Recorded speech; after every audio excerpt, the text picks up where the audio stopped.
Já, bara fyrsta spurning, hvað sagður við þar í hálfleik? Við fórum bara yfir leikinn svona bara almennt og okkur fannst vantar svona smá grimmt í okkur. Ekki að klára kontaktið þegar hún fær í hann, sóknarleikurinn var þannig sé ekkert mál. Skorum 14 mörk í fyrri og vorum búin að klikka á einhverjum færum. Varnarleikurinn fannst mér vera dapur, hún var að missa þér, hún fara hálfar út og talningavandræði, þannig að við tölum bara allir saman að gefa aðeins meir í varnarleikin og það gekk eftir. 25-13 í seinni hálfleik. Þú lítur að vera gríðarlega ánægður með endurkomuna hjá stelpunum? Sjálfsög, gríðarlega ánægður með mitt lið, bara frábær spilamennska á móti frábæru liði, skilur við. Og ég meina þessi leikir hafa verið hörður rimma endalaust, þannig að auðvitað kemur það manni óvart að vinna með 10 mörkum.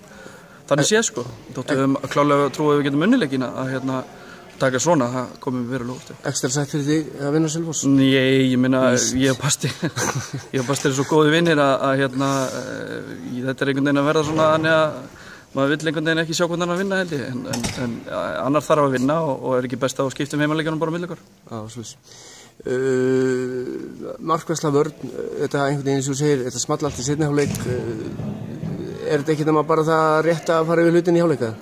Jó, ég er náttúrulega búin að gríðarlegur undirbúningur, búin að fara í þennan leik, alveg brjálagur undirbúningur núna síðustu daga, þannig að þetta gerist ekkit bara í ræðunni fyrir leik og í hálfleiknum, þetta er mikil undirbúningur og við erum náttúrulega búin að undirbúa þessa plúsvörð mjög vel og við ætlum að láta reyna á 6-0 okkar í byrjun, hún gekk ekki.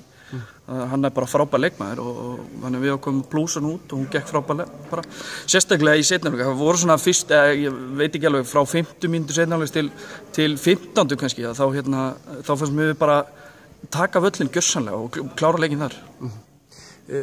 Voru fréttir fyrir þennan leik að Jenny var að koma inn í marki Fylkis? Já, ég veit ekki hver pikkaði það upp að HSI, en hún er að æfa með okkur og félagaskiptin allavega að standa inn á HSI. Já, félagaskiptin er komin í gegn sé, en ég stór ef að hún sé eitthvað að spila við okkur meðan við erum svona flotta markmenn þá þarf hún bara að berast til því að komast í lið. Ástríður með flottan leik í dag? Ástríður með flotta leik, 98 stelpa, Eyrún í vinstrahöndinu og Geðvik, 98, þetta er bara framtíðin er rosalega björt og við erum bara náttúrulega höldum áfram að berjast í þessu.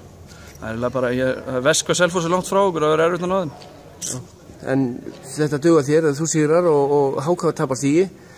Já, þetta er ekki búið maður. HK er búið að spila það vel að þær geta unni kvali sem er á góðum degi, þannig að ég séu ekki ennþá rólegur. Ég lofaði því, það verður ekki fyrir einhvern tíðan í júní. Get ég andað. Takk fyrir það. Takk fyrir.